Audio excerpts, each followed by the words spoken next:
Hello दोस्तों, स्वागत है आप सभी का हमारे यूट्यूब चैनल इंडियन क्लासे में। दोस्तों आज के इस वीडियो में अनुप्रास अलंकार, यमक अलंकार और श्लेष अलंकार का परिभाषा और उदाहरण भी आपको बताएंगे।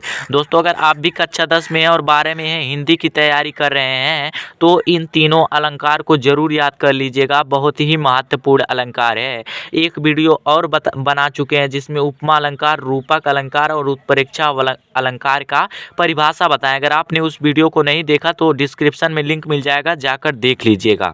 और जो अनुप्रास अलंकार का परिभाषा है दोस्तों, जब किसी काव्य को सुंदर बनाने के लिए किसी वर्ण की आवृत्ति बार बार होती है तो उसे अनुप्रास अलंकार कहते हैं। आप सबको बता दें वर्ण और शब्द में अंतर क्या होता है, ठीक ना दोस्तों। जो वर्ण होता है, जैसे लिखा है चार, तो ये जो च है, सिर्फ च, ये च एक वर्ण है, ठीक ना, एक वर्ण है। अगर चार लिखा है और इसमें शब्द की बात करें तो ये पूरा ही शब्द है, ठीक ना। अगर शब्द की बात करें तो ये पूरा चार जो लिखा है शब्द है, और वर्ण की बात करें तो च, जो सिर्फ च है ये वर्ण है, जो सिर्फ र है ये भी एक वर्ण है। तो इस बातों को ध्यान दीजिएगा, ठीक ना। तो अनुप्रास अलंकार में होता है कि जब किसी काव्य को सुंदर बनाने के लिए, मान लीजिए कोई काव्य लिखा, जैसे यहाँ पे काव्य एक लिखे हैं, इसको सुंदर बनाने के लिए किसी वर्ण की आवृत्ति बार बार होती है। दोस्तों शब्द मैंने नहीं बोला, केवल वर्ण की आवृत्ति बार बार होती है। जैसे च च च, तो आपको च च देखने को मिल रहा है, ज़्यादा कि नहीं मिल रहा है, तो उसकी आवृत्ति बार बार हो तो वह अनुप्रास अलंकार कहलाता है। जैसे चारुचंद की चंचल किरणें खेल रही थी जलथल में, ठीक ना। तो यहाँ पे देखिए च दिखने को मिल रहा है, यहाँ पर भी च, यहाँ पर भी च। तो इस तरीके से मिल रहा है कि यहाँ पे जो वर्ण की च, वर्ण की आवृत्ति बार बार हो रही है, इसलिए इसे अनुप्रास अलंकार कहते हैं, ठीक ना। उसके बाद से यमक अलंकार। यमक अलंकार की परिभाषा है कि जब किसी काव्य की सुंदरता को बढ़ाने के लिए एक शब्द की आवृत्ति बार बार हो तो उसे यमक अलंकार कहते हैं। आप सबको बताएं कि जैसे मान लीजिए च है तो एक वर्ण है, लेकिन पूरे चारु की बात करें तो एक शब्द है, पूरे चंद्र की बात करें एक शब्द है, पूरे चंचल की बात करें तो एक शब्द है। अगर वर्ण की बात करूं तो केवल ये च ही वर्ण है, और जो शब्द की बात करेंगे तो चंचल पूरा एक शब्द है, ठीक ना। तो यहाँ पे वर्ण की आवृत्ति बार बार हो रही थी और यहाँ पे शब्द की आवृत्ति बार बार हो रही है, तो उसे यमक अलंकार कहते हैं।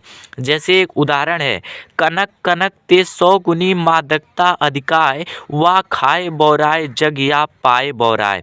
एक यहाँ पे देखिए, आप सबको बताएं कि जब काव्य की सुंदरता बढ़ाने के लिए एक शब्द की आवृत्ति बार बार हो तो उसे यमक अलंकार कहते हैं। यहाँ पर देखिए कनक कनक दोनों शब्द एक ही है, लेकिन इसकी दो बार आवृत्ति हुई है, लेकिन इसका अर्थ अलग अलग निकलना चाहिए। इस बातों को ध्यान दीजिएगा कि एक ही शब्द की आवृत्ति बार बार हो, ठीक है, लेकिन उसका अर्थ अलग अलग निकलना चाहिए। कनक कनक ते 100 गुनी मादकता अधिकाय, वा खाए बौराए जग या पाए बौराए। यहाँ पहले कनक का अर्थ है सोना, जो स्त्रियां सोना पहनती हैं उस पहले का अर्थ है सोना, और दूसरे का अर्थ है धतूरा। धतूरा ये नशीला पदार्थ होता है जिसे शराब कह सकते हैं। तो पहले का अर्थ है सोना, दूसरे का अर्थ है शराब से, ठीक ना। तो अगर कनक कनक अगर सोना ज़्यादा मिल जाए, अगर मनुष्य को सोना ज़्यादा मिल जाए तो सोना देखकर पगला जाएगा, अर्थात उसका दिमाग खराब हो जाएगा। और दूसरा कनक का अर्थ है धतूरे से, अर्थात शराब से उसे समझ सकते हैं। तो जो धतूरा होता है, अगर मनुष्य धतूरे का सेवन कर लेना तब भी वह पागल हो जाएगा, ठीक ना। तो कनक कनक एक ही शब्द दिखा लेकिन उसका अर्थ अलग अलग निकला, ठीक ना। तो इसी को यमक अलंकार कहते हैं। उसके बाद से तीसरा है श्लेष अलंकार, ठीक ना।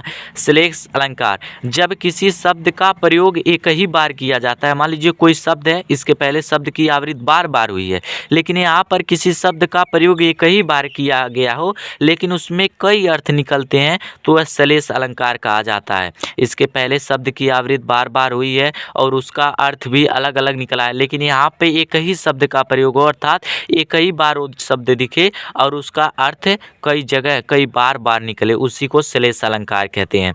जैसे एक प्रसिद्ध उदाहरण है, बहुत ही फेमस, रहीमन पानी राखिए बिन पानी सब सून, पानी गए ना उबरे मोती मानुष चून। यहाँ पे पानी से कोई रिलेटेड नहीं है, बस काव्य को एक दोहे को अच्छे बनाने के लिए लिखा गया है कि रहीमन पानी राखिए बिन पानी सब सून, पानी गए ना उबरे मोती मानुष चून।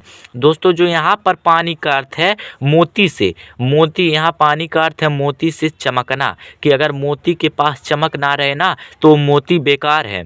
फिर दूसरे पानी का अर्थ है मनुष्य के लिए सहनशीलता, कि अगर पानी का अर्थ है सहनशीलता मनुष्य के लिए, कि मनुष्य के अंदर अगर सहनशीलता ना रहे ना तो मनुष्य बेकार है।